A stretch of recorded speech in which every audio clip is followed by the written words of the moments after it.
Kathy, the Frank Kawasaki, the K in K2A was our founding principal, and he lives in Del Mar, and he is actually on the committee that developed the general plan. He used to always brag it's because it was so well done, but I think it's also a balance that, Del Martians don't like to see a lot of change unless there's a really good reason for it. So, all right, so we're up next now with Rick. Rick is the principal of MIG, and he's the director of the San Diego office. Rick integrates landscape design and urban planning, drawing creative inspiration from collaboration with colleagues, nature, art, literature, and the urban form of cities. He has expertise in complex large-scale planning and design projects, as well as smaller, more intimate plazas and parks. He brings a holistic understanding of the urban design process from outreach and communications to establish a common vision through the detailed implementation of that vision. He incorporates a city's history, cultural traditions, and landscape settings to forge solutions that reflect the strong sense of place and progress. He holds a degree from Utah State University and a certificate in project management from George Washington University. And with that, Rick, and I know as we're towards the tail end, we all have to catch up a little bit, but go at it. All right. Thank you, Mike. I'll go fairly quickly. I've got about 45 slides, but all pictures, so very few words that you'll have to read. I'm going to show you 3 projects in this brief time span. The top project, this is the order we'll go in. So Bainbridge Island outside of Seattle, 21st Street, which Kathy talked about briefly in Paso Robles, and 14th Street here locally in San Diego. These are all MIG projects. The top 2 were built. The bottom one is on the boards and will be under construction next year. And to keep it very simple, each of these projects were faced with very severe constraints at the beginning, but also opportunities. So I'm going to talk a little bit about the constraints, a little bit about the opportunities, and show you the finished designs for all 3. We've talked a fair bit about policy and framework, and so when we approach green streets, as a designer, I like to sort of divorce myself from thinking about definitions of is this a green street by NACTO, is it a green street by ASHTO, is it a green street by SANDAG or whatever. I just design green streets. So they're always based on personal health, ecology, sustainability, and safety. Those are, I think, 3 or 4 really key things that permeate through all of our green street projects. So go quickly. So Bainbridge Island is an island that's about 35 minutes west of Seattle by ferry, short, brief ferry ride. It's highly desirable to live in Bainbridge. A lot of commuters live in Bainbridge and take the ferries to Seattle. And then also on weekends, it becomes really a destination mecca for local and out-of-state tourists. The project we designed is outlined here in the red, so it's about 4 blocks of what's called Winslow Way. And prior to our involvement, it was a street that was noted by extremely narrow sidewalks, sidewalks that, as you can see depicted in the lower left, that were actually not even ADA compliant. Some real accessibility challenges also in terms of grades, as depicted in the lower right. Heavy bicycle, which is a great thing, heavy bicycle traffic, pretty much throughout the week, but particularly on weekends, and then heavy car traffic, particularly during the week, because it is the main route to the ferry. I'll show you an interesting map that really guided this project, but the project really started as an infrastructure solution project, and there were issues with sanitary sewer. The drains or the pipes were not aligned. There were leaks in the sanitary sewer system.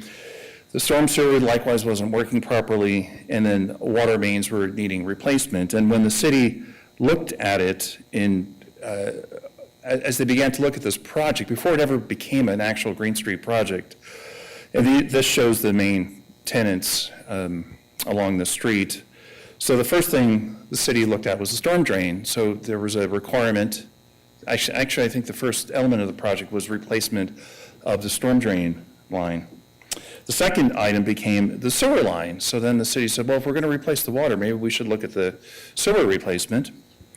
Meanwhile, we're not necessarily involved at this point. It's just all kind of capital improvements, infrastructure projects. And then finally, the water element was folded in, and suddenly then electrical.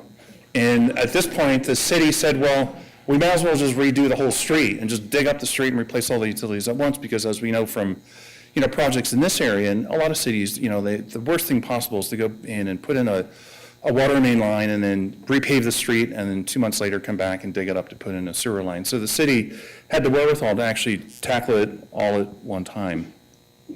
This just shows some of the existing conditions as we got involved in the project. The top section shows the section that existed prior to our involvement. Very wide travel lanes, 18-foot travel lanes, which is really excessive. You can see the sidewalks are 6 foot, and we know from some of the photographs I showed you were less than 4 feet. So we came up with a fairly ingenious solution to handle, to both reduce the travel lanes, widen the sidewalk, and create planting areas for more trees. And as I'll show you here in a second, created a fairly detailed substructure system with, if you know, silva cells that allow trees to be planted adjacent to paving with limited planting areas. So I'll just run through some of the built photographs. The before condition is depicted in the upper left and the finished in the lower right. So one of the main objectives in the project was to not lose any parking. So we looked at reducing the numbers of parking stalls. We kept the diagonal parking, and we spotted trees wherever we could along this 4-block length of project. And I think we only added 20 to 25 trees, so it wasn't that significant of a tree planting project, but it was more about where the trees were planted. Each of the trees that were planted had an approximate 16-foot area that was dedicated to the silva cell, which is shown in the section in the top half. So again, the silva cell is a really important function of a constrained urban street where you're trying to make it green. So each tree is planted in that 16-foot area, and that allows the roots to expand properly from the tree itself without getting into compacted soils that you would typically find below paving and streets and sidewalks. In addition, we created a concrete-lined stormwater planter shown in the upper right, or the right-hand side of the upper section. And that was important to capture stormwater before it flowed into the building facades and sidewalks. So I'm going to talk a little bit about 14th Street after 2 more projects, but here in San Diego. But this has some similarity to 14th Street in that on Winslow Way, one of the challenges we had was that all of the buildings along Winslow Way had basements. So that is a real constraint for green streets because you can't necessarily put water into the earth because it will migrate down to the building foundations and cause problems with the foundation. So there has to be a series of strong technical studies that look at how you capture that water. So in this case, as depicted in this section, all of the water that flows into the silva cells and through those tree openings is collected in that under drain, which is on the lower right of the upper section, and that's piped out to, it becomes part of the stormwater system. Likewise, the stormwater planter is concrete lined because, again, we couldn't just put water into the earth because it would just filtrate down to the substructure and into the foundations and cause problems with the building. So it all had to be captured before it got anywhere close to the buildings and piped off-site. So this shows, again, the before condition in the upper left, the built condition in the lower right, or the main photograph, how we extended the trees out into the street right away. We created pockets of green wherever we could. That channel that I showed you in section is actually in the foreground in this photograph. So it's not necessarily a continuous open planter, but it actually has small pedestrian bridges across it as depicted there. The sidewalks were significantly enhanced. Obviously, we overcame that 4-foot constraint. We created outdoor seating areas. So this was all about not just creating a green street, but creating a more livable street that really served the patrons and the shops along Winslow Way better. And again, as I mentioned at the beginning, safety was an important consideration with all that, the lack of pedestrian crosswalks and fairly high volume of car traffic and undefined travel lanes. It was tough to cross as a pedestrian. And then the final piece was layering in all these other elements of some of which Kathy talked about, art, ecology, interpretive signs. That was all part of the completed project. The second project, 21st Street in Paso Robles, that's the project Kathy mentioned. So very challenging project. And if you can see the blue line, the eastern, north is to the top. So the eastern half of the project where that blue line runs down the middle of 21st Street, that previously just surface flowed right into the Salinas River. It's amazing that they ever had a condition like that, but they had it for many years. And so as a result of this, they were constantly being fined, and because of the overflow of untreated stormwater and sewer water was flowing directly into the Salinas River, and the city eventually just got obviously tired of paying all these fines every year for the pollution into the Salinas River. So that's what drove this project. This project was funded largely through a urban greening grant here in the state of California. So you can see actually how the street used to function for stormwater. It didn't, right? It was just basically a floodway for getting water as quickly as possible into the Salinas River.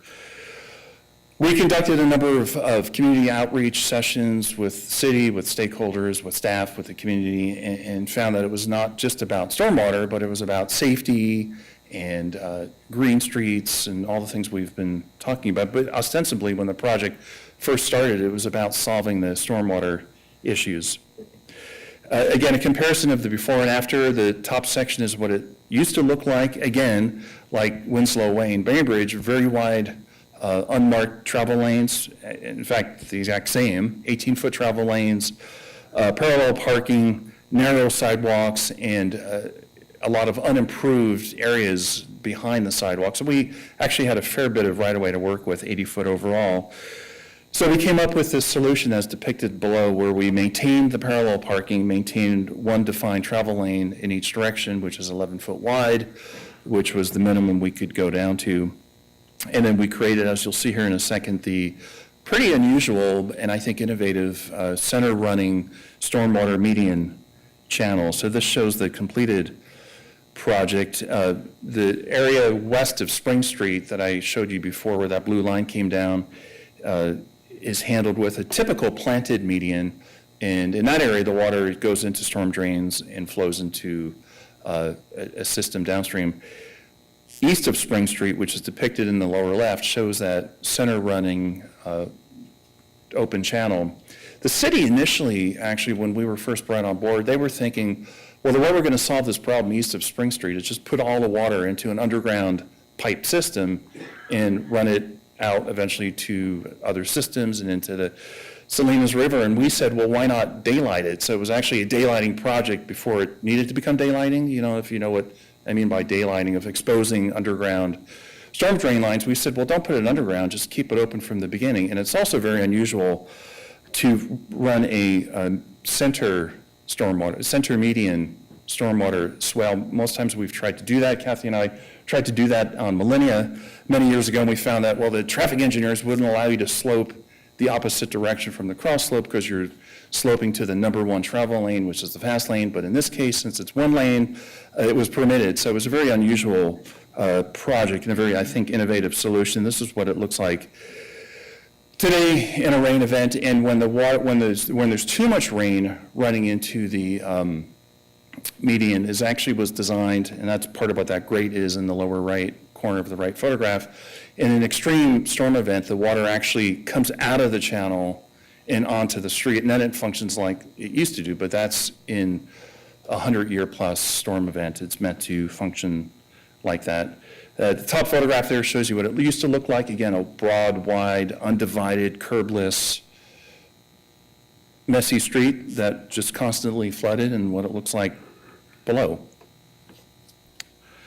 We achieved a lot of the objectives we set out to do from the beginning, which is reduction in travel speeds, a reduction in traffic accidents, definitely less frequent, less severe flooding of the streets has occurred, groundwater recharge, and about 73 new street trees were planted.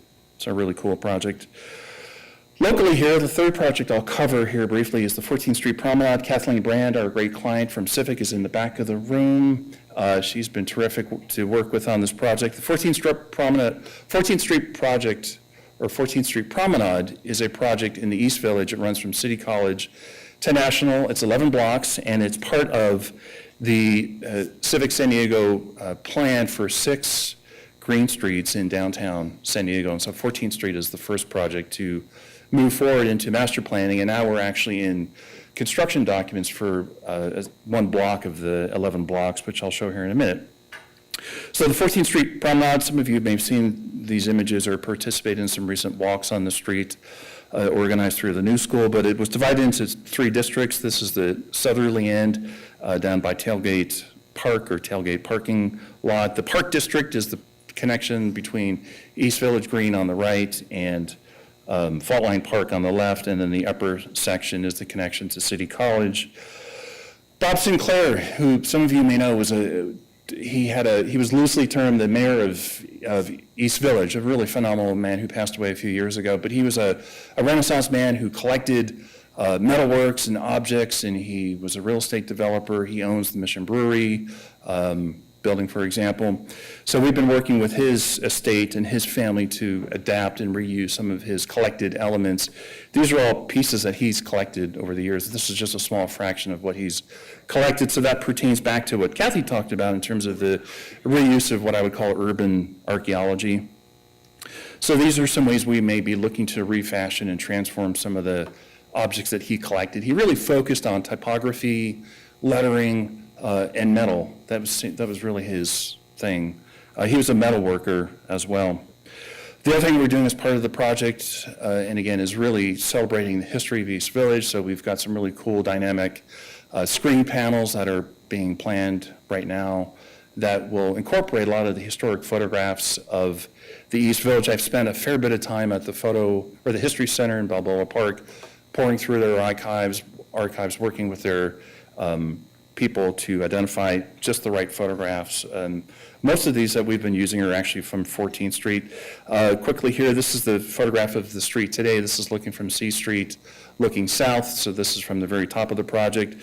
So this project is about creating a 30-foot wide promenade on one side of the street. So in the case of 14th Street, it will be on the east side of the street, again, running from C Street all the way down to National. You can see the Coronado Bridge in the background. This is the block between G Street and Market Street looking north. In fact, this is the block that we are actually doing the construction documents for right now. So keeping one lane of traffic in each direction. We're fortunate in this case to have been able to remove the parking on the east side of the street. So it really gave us an opportunity to be a little more open in terms of what we could do. This is the view from Imperial looking north with the library on the left side. And again, it's just a great opportunity to work with it's amazing what we can do with 16 additional feet to go with. I just want to focus finally here on the implementation block. This is the first block. This is between G and Market Street. North is to the right. So some of the challenges here in terms of creating a green street. Like Winslow Way, the buildings on the lower part of the photograph, which is where the Albertsons is and the Market Village, 3-story underground parking. So we found fairly early on into the detailed design project, we could not put water directly into the ground because of the proximity to the underground parking. This will not be the case in some of the other blocks that are being eventually developed as the promenade. Likewise, there's very few, not an extensive stormwater system in this area on this particular block.